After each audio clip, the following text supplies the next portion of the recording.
Konnichiwa. Je suis, yo soy, watashi wa nanun ego sum. I am Chris, and this is Chris in English. I hope you're all doing well today. I certainly am. Today is Monday, August the 10th. I had a good weekend. I'm looking forward to a great week. What have we missed?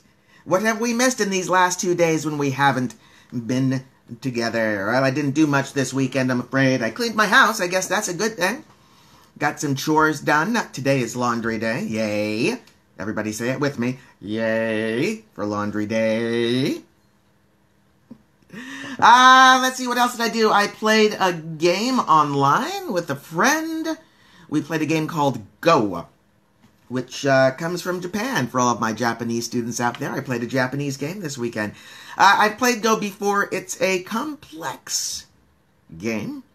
Not overly difficult. The rules are actually kind of easy. The scoring is tough, but it's a fun game. Good for thinking, good for keeping your brain active and awake. I ate a steak this weekend. I cooked a steak with gravy and potatoes, and I had a vegetable. I had broccoli. Eat your vegetables. They're good and good for you. That was my weekend. How about you? I'm curious about what you guys were up to. Did anybody have a great adventure? Did anybody do anything fun and amazing? Or maybe you just did something fun and regular. Let me know. I'm curious. I want to know how all of you are. What are we going to do today? Let me share my day with you. We are, of course, going to have a word of the day. I have a great word of the day for you, but I hope it's not too confusing. Is that a clue? Is that a hint for our word of the day? Is that my Tomo? Hello, Tomo. Good to see you today. I hope you're well. I hope you had a good weekend. I hope your Monday was good. I know in Japan, Monday is almost over. You did it. You made it through Monday. I'm just starting mine. I'm at the beginning. I hope it was good. I hope your Monday was good, because that means my Monday will be good too. What have you been up to? What did you do this weekend? Did you have fun? I was just talking about, I played a game, a Japanese board game called Go. Have you ever played Go? Do you like board games? Does my Tomo like to play? I don't know. But I'm glad to see you out there. We'll do our San Diego coronavirus update. I'll share the news about coronavirus here in San Diego, in California, in the United States. It's not good. The news is not good. But we'll talk about that when we get to it. I've got an interesting conversation topic for us today. Have you guys ever heard of something called a cargo cult?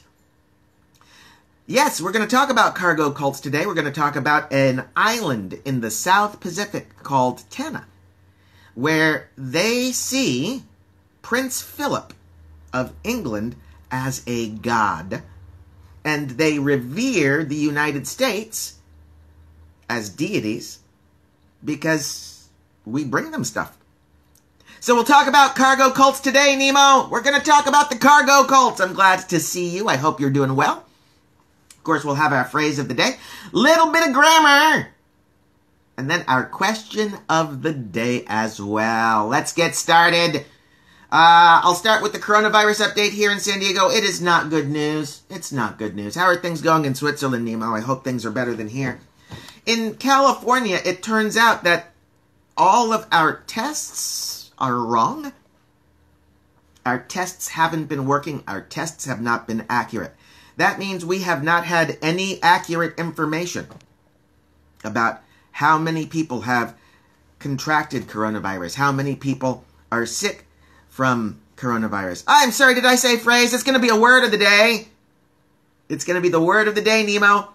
And I hope the word of the day is not too confusing. Is that a hint? Is that a clue? Yeah, we'll have a word of the day. I promise. The numbers we have in San Diego and in California in general are wrong.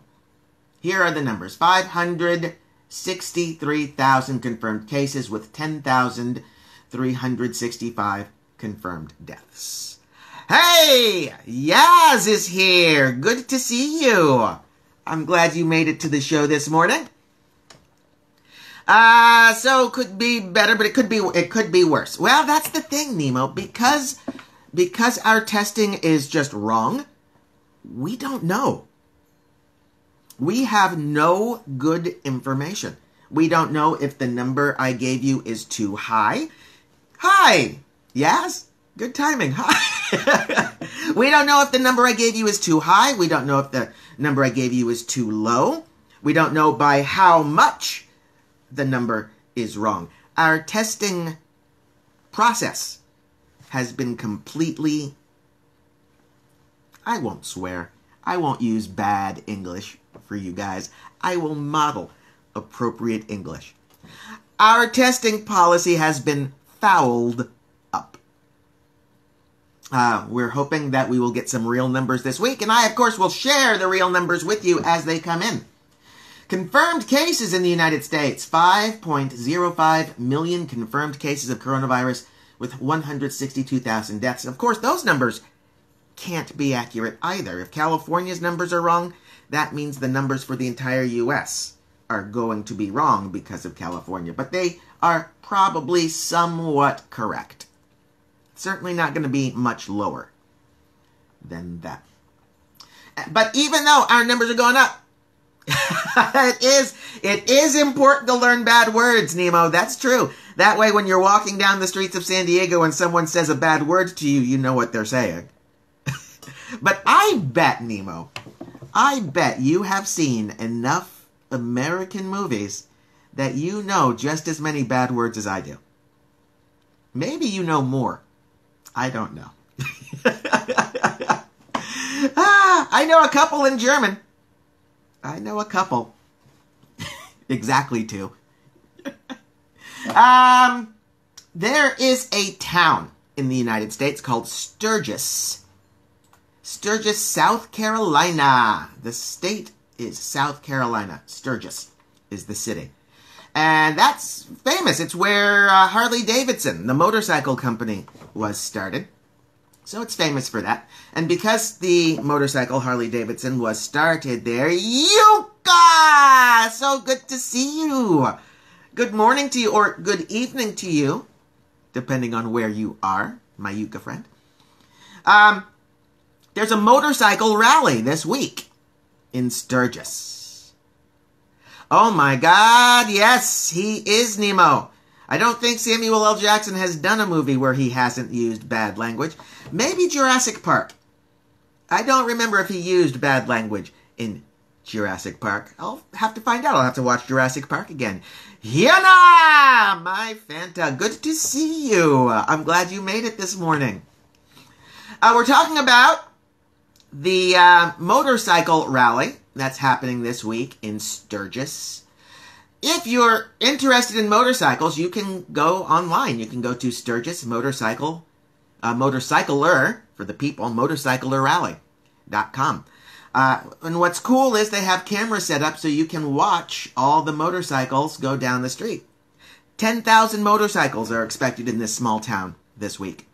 Thousands and thousands of people with motorcycles. Unfortunately, that means thousands and thousands of people crowded together. That means thousands and thousands of people who won't be wearing masks.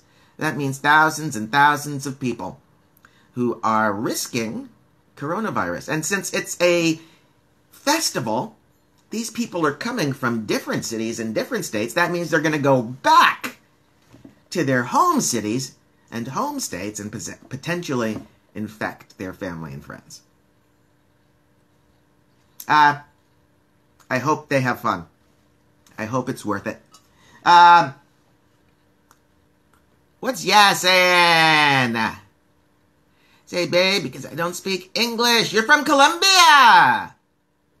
Thank you. Oh, yes. Thank you so much. I hope you come back and watch again. Check out the website, ChrisinEnglish.com.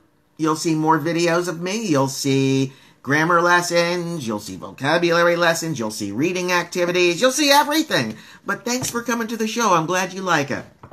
I hope I see you again. Yeah, so there's the motorcycle rally in Sturgis. I'm a little concerned for them. I don't want anyone to get sick. I don't want anyone to die. I hope the people who are in Sturgis are making smart choices for themselves and for our community. That's the coronavirus update for Monday, August 10th. How are you guys doing? Are you healthy? Are you safe? Are your countries and cities healthy and safe? Let me know. I am curious about you. I'm looking forward to hear. Just like you are looking forward to our Word of the Day. It's time. I hope it's not too confusing for you.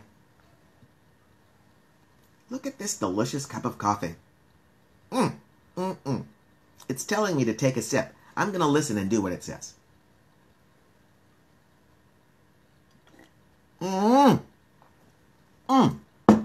That's a good cup of coffee. Our vocabulary word of the day today is a verb. And it means to confuse. It means to confuse. And it's often used with a be verb. The word of the day today is flummoxed. Flummoxed. What a great word. Flummoxed. It means to confuse. Spelling for flummox. F-L-U-M-M-O-X. To flummox. To make confused. And it's often used with the be verb. It's often used with the passive voice for some reason. Even though in English we prefer to use active voice, some verbs are mostly used in the passive voice, and flummoxed. Flummox is one of them. Here's an example of our word of the day in a sentence for you. I hope you appreciate. I am flummoxed by the USA's poor coronavirus response. I'm flummoxed. I'm confused. We're a first world country. We got science on our side. We have technology in our corner. I am completely flummoxed and confused by our coronavirus response. Flummoxed, that's our word of the day. Can you give me a sentence using our word of the day, flummoxed? F-L-U-M-M-O-X, often used in the passive voice with a be verb. Luke Skywalker. Look, I have my Star Wars tie today. For you, it's backwards. For you, it says, rar rats, or something like that. But for me, it says Star Wars. Luke Skywalker must have been completely flummoxed to learn the identity of his father. And I think, Nemo, you know who Luke's father was, right? I hope you do. Now it's your turn. Can you give me a sentence using our word of the day, flummoxed, to be confused, often used in the passive voice?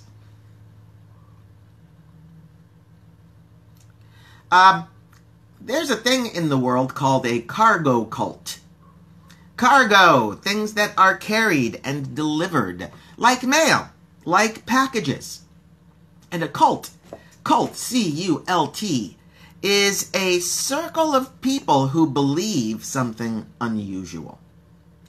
Cargo cults first came about in the 1940s, right before World War II.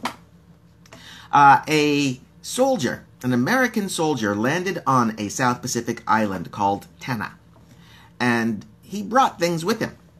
He brought a lighter. He brought a fountain pen for writing. Marty! Good to see you, sir. I'm glad you made it today. Our word of the day is flummox. To flummox. To be or make confused. Luke Skywalker was flummoxed when he discovered the identity of his father. Yeah, to be confused. Often used in passive voice with a be verb. And we're talking about cargo cults, Marty. In 1940, a man landed on an island called Tanna in the South Pacific. He had things with him. He had a lighter. He had a ballpoint pen. What a great sentence, Marty! The word of the day has completely flummoxed him. But apparently it hasn't, because he used it perfectly.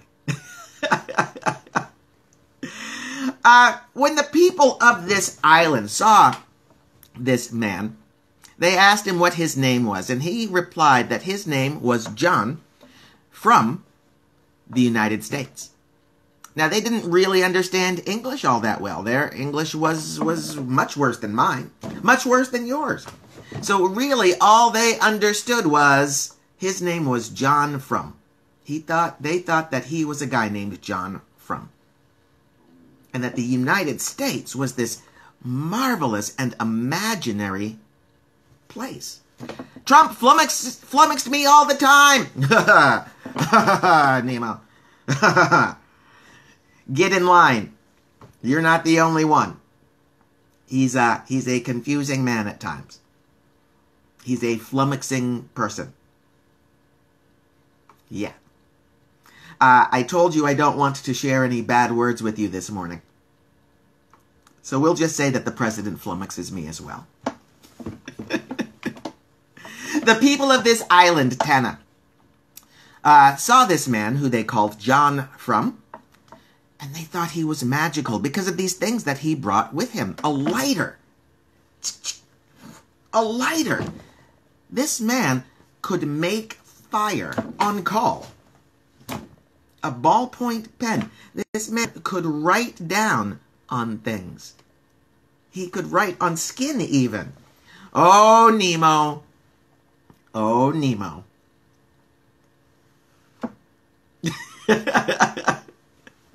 The president bad words you a lot, huh? Mr. Marty? Okay. Okay.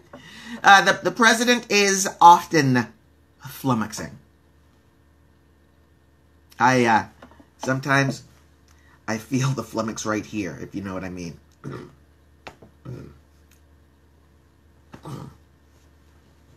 Yes. No, Nemo, no. I am a Jedi, like my father before me. I will never turn to the dark side. Yeah, well, maybe on the weekends. The people of Tana thought that John from was a god, or at least a messenger from the gods. John from told them that one day the United States of America would come back to their island and bring them marvelous things. What a great promise.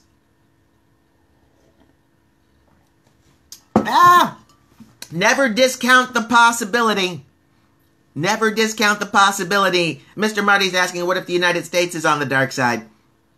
Oh. I don't know. I don't know. My country is not perfect. Very few people in my country would say our country is perfect.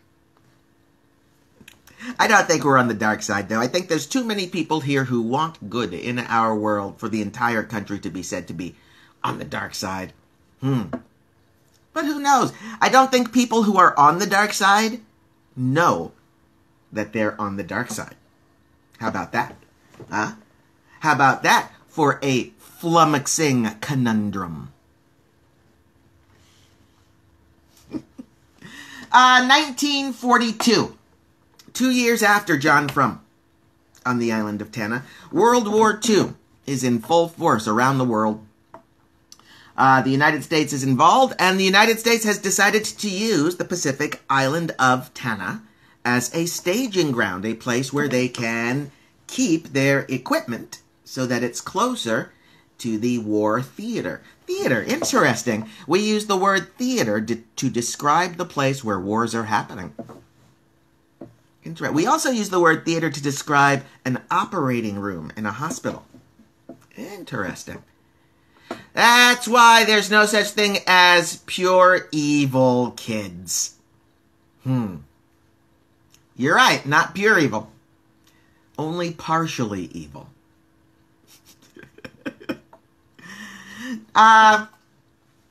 The United States military brought to Tana all sorts of things. Canned food. Food in a can. Airplanes, radios, radio headsets.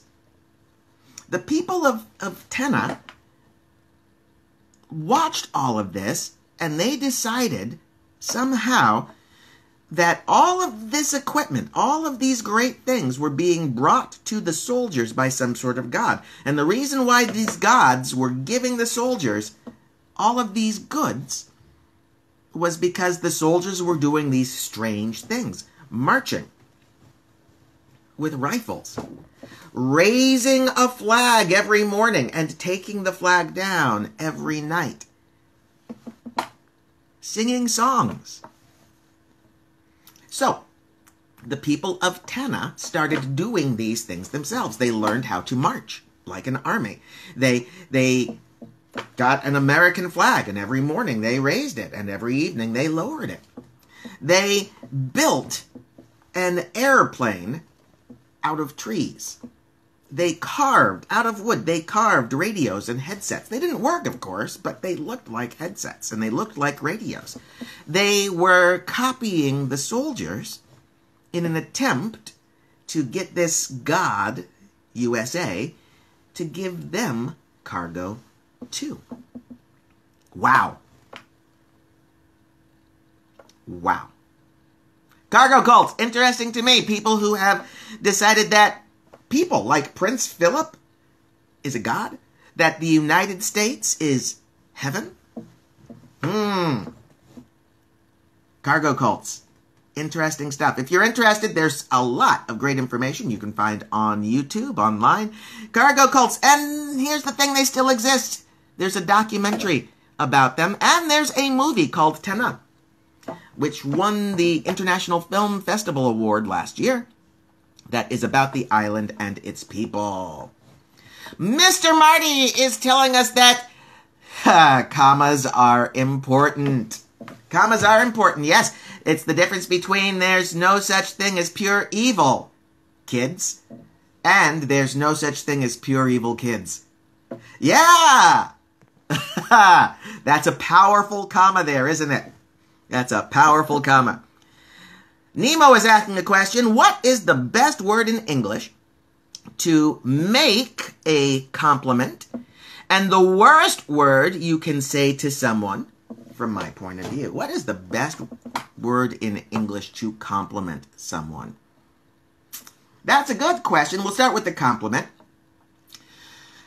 There's lots of good compliments that you could give someone. The simple, basic ones are good job.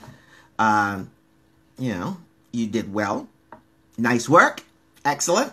Think of the things that a teacher would write on your paper. Well done. And of course, it's situational. The way you would praise a child might be different from the way you would compliment a friend, which might be different than the way you compliment someone you work with. The best thing you could say to someone is, I value the work that you've done. I value you. And Nemo, I value you. Nemo, I value you. Marty, I value you. You guys are valuable to me.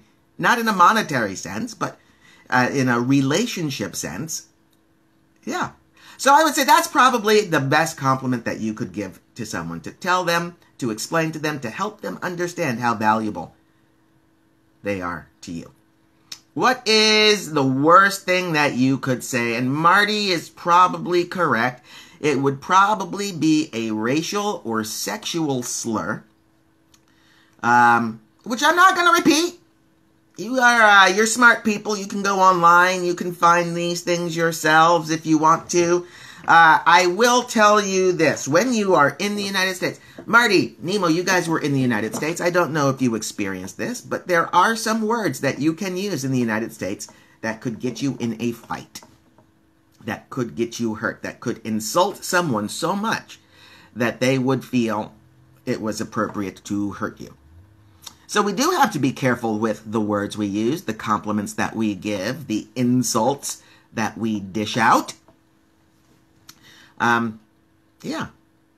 And I don't necessarily want to share any, especially on a video that's going to be around for a long time. But they are out there. They do exist, and you can learn them. but I suggest not using them. In my regular life, in my real life, I don't really swear that much. I don't really use a lot of bad language. There's too much good language for me to use. Too much creative language for me to use. Insolent fool!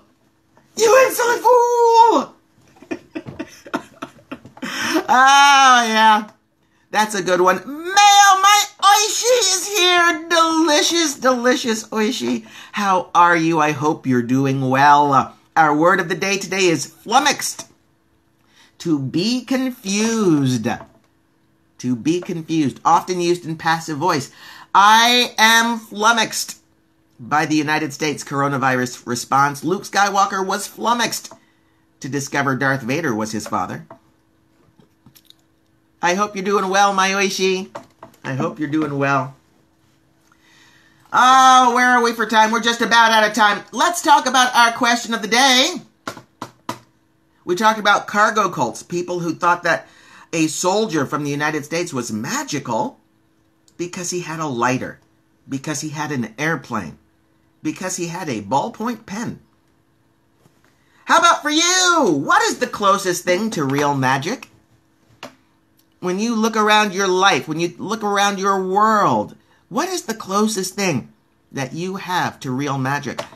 Right now, I am sitting in my bedroom talking to people from all around the world.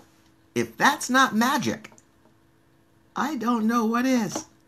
What for you is the closest thing to real magic? Is it being able to fly across the Atlantic Ocean to visit a new land?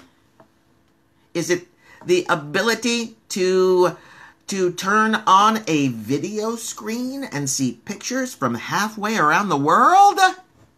Aw, Mr. Marty. Mr. Marty tells us that the closest thing to real magic is the smile of ChrisinEnglish. Think. Thank you, Mr. Marty. What is the closest thing to real magic? That's our question of the day. You can answer now.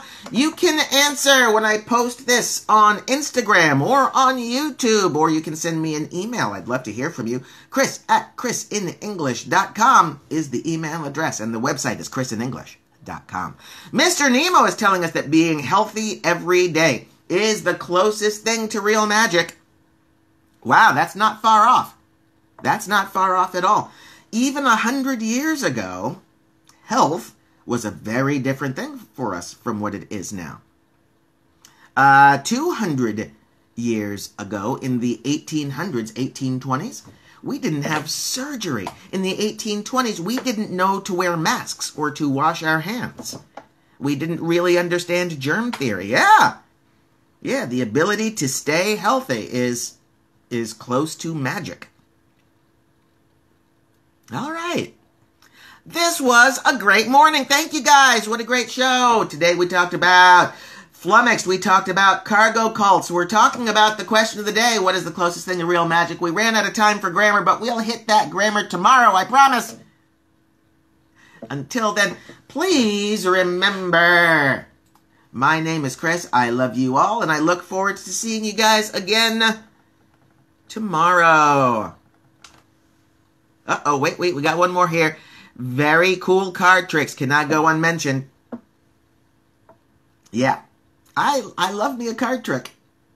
I love me a good card trick. Not very good at the card tricks, but I love me a good card trick. Can I? This is a little big to do a card trick. It's very big to do a card trick. Yeah, look, it's gone. See, it's gone. You can't see it.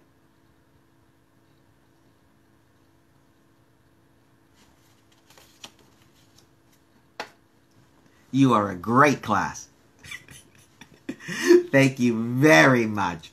My name is Chris. I love you all. Go away.